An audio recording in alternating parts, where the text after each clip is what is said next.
Hello, this is Paige, and I've modified again the flywheel of the pulse motor, and we've reduced the amount of solenoid magnets down to 1. We've increased the magnet array on the disc itself to 24 with one reed switch. Let's see what happens. Since this is a 12 volt solenoid magnet, we're going to jack it up to 12 volts.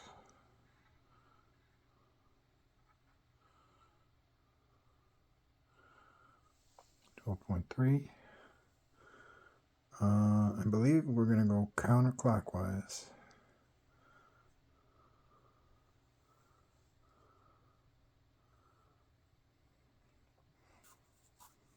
Wow. Just touched it and it's off.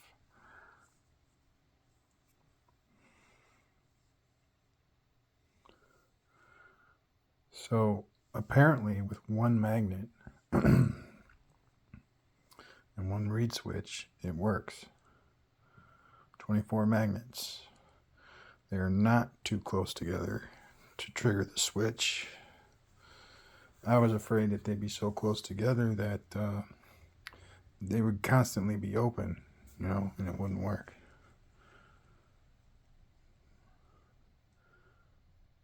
And that'll pick up speed. It's a little bit heavier with the extra 24 magnets on there. So it takes a little while with one solenoid to pick up speed. But once it gets going,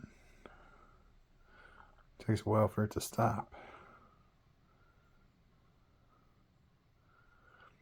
I like this the best because I believe under the correct circumstances, this will go the fastest and leave me with, a bunch more resources to use elsewhere. All right, 15.5 volts, 0.0 amps. And the amp switch I have all the way open. It kind of automatically adjusts ampage based on need.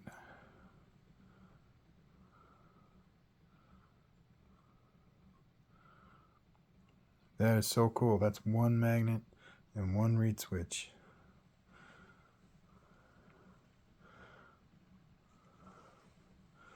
I mean, I guess with the other reed switch and the other magnet, things got confusing with that many. Or I had one plugged in one way and one plugged in another way. Or I've decided that having both those wires be blue is a pain in the ass because all I had to do was switch the alligator clips from one to the other and it would have worked fine.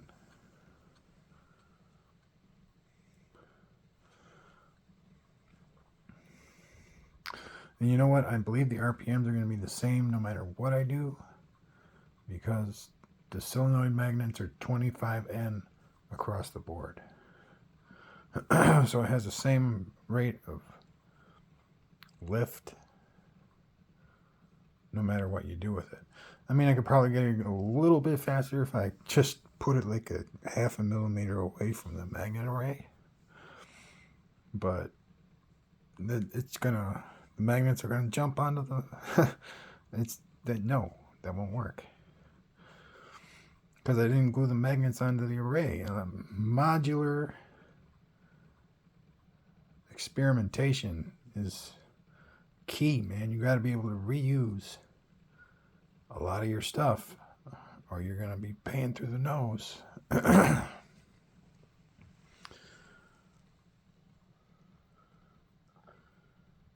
I mean, yeah, that solenoid magnet is glued onto that little apparatus that I made out of a bolt, a washer, and 2 flanges.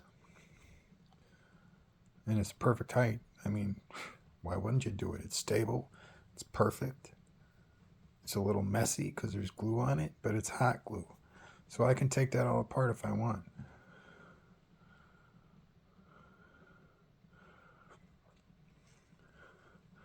Here, we're going to jack it up, see if we can't get some speed on there. 20 volts.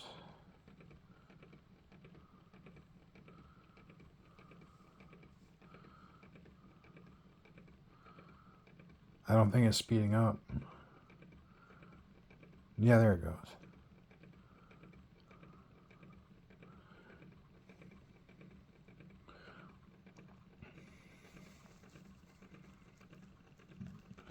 Really nifty. I never thought the 24, yeah, I already been saying the 24 magnet array was a bold move. It's a bold move. But yep, there it is. And it gets going without even, all you have to do is touch it. You don't even have to push it in any kind of direction. You just touch it, and that's enough. Because the magnets on the array are so close together. And it's great because that reed switch picks up. I mean, it might not hit every single note, but it hits enough for it to get going.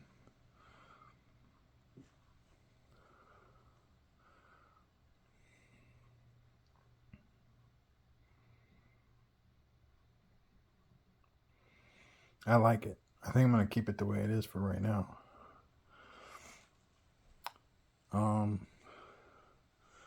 Now the idea that I have is to get this disc hovering just above,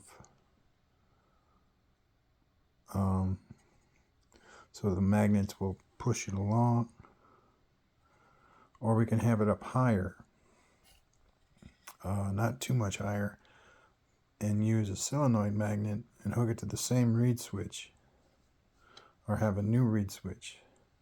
But anyway, the idea is to align, because it's 24 and 12,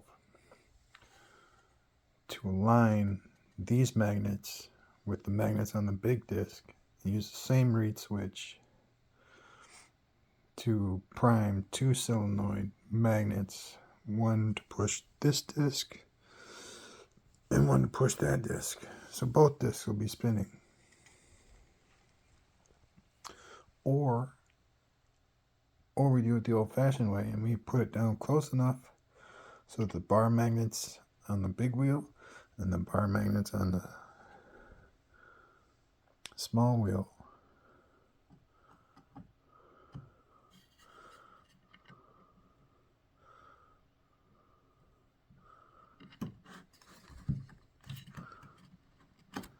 but you know, the wood pulls, the bearing doesn't fit very well in the wood, doesn't fit very well on the aluminum.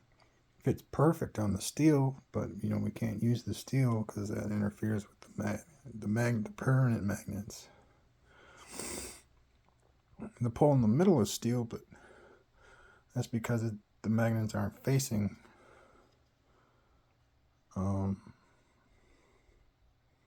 Well, that's not true. They're all facing the pole, but they're far enough away that it's not affecting. It's hard to explain that without sounding like an idiot. But the idea is to get two spirals going at the same time around this big disc down here. And that'll be pretty epic.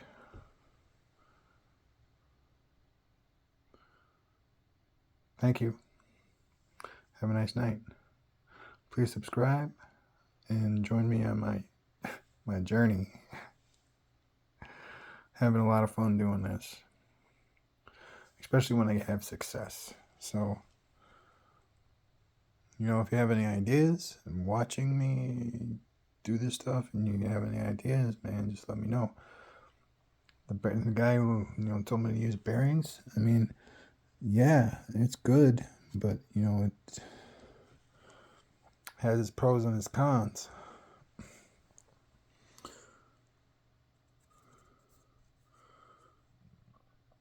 So, yes, please join me. Have a good night.